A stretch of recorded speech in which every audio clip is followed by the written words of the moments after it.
அப்படியே என் பையனுக்கு துண்ணூறு கொஞ்சம் பூசிட்டு சாமியை நல்லா வேண்டிட்டு நம்ம வீட்டு எதிர்த்தாப்புல உள்ள ஐயனார் கோயிலையும் நல்லா வேண்டிட்டு 2 மணிக்கு வீட்டிலேருந்து கிளம்புனோம். ஒரு 6:30 மணிக்கிட்ட பழனி மலையில் போய் இறங்கியாச்சு. இதுதான் பழனி மலை. இதுக்கு மேலே வீடியோலாம் அலோடு கிடையாது. ஃபோனெல்லாம் ஆஃப் பண்ணி காரில் போட்டாச்சு. அதிகாலையிலே காவடியெல்லாம் நிறையா வந்தது. அதெல்லாம் ஒரு 10 நிமிஷம் நின்று பார்த்துட்டு 1 மணிக்கெல்லாம் சாமி கும்பிட்டு வெளியே வந்துட்டோம்.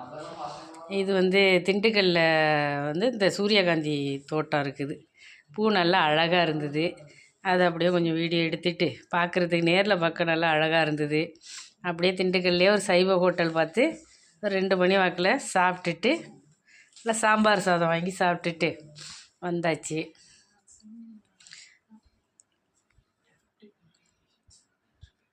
சாம்பார், வத்த குழம்பு,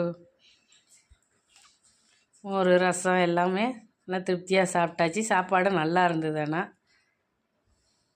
சாப்பிட்டுட்டு அங்கேருந்து கிளம்பி கொஞ்சம் வீட்டுக்கு தேவையான பழங்கள்லாம் வாங்கிட்டு வந்து வீட்டில் வச்சு சாமி கும்பிட்டோம்.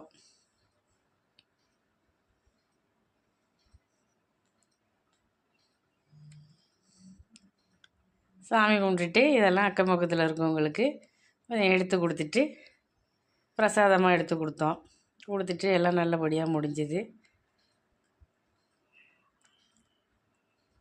நெக்ஸ்ட் வீடியோவில் பார்க்கலாம். பாய்.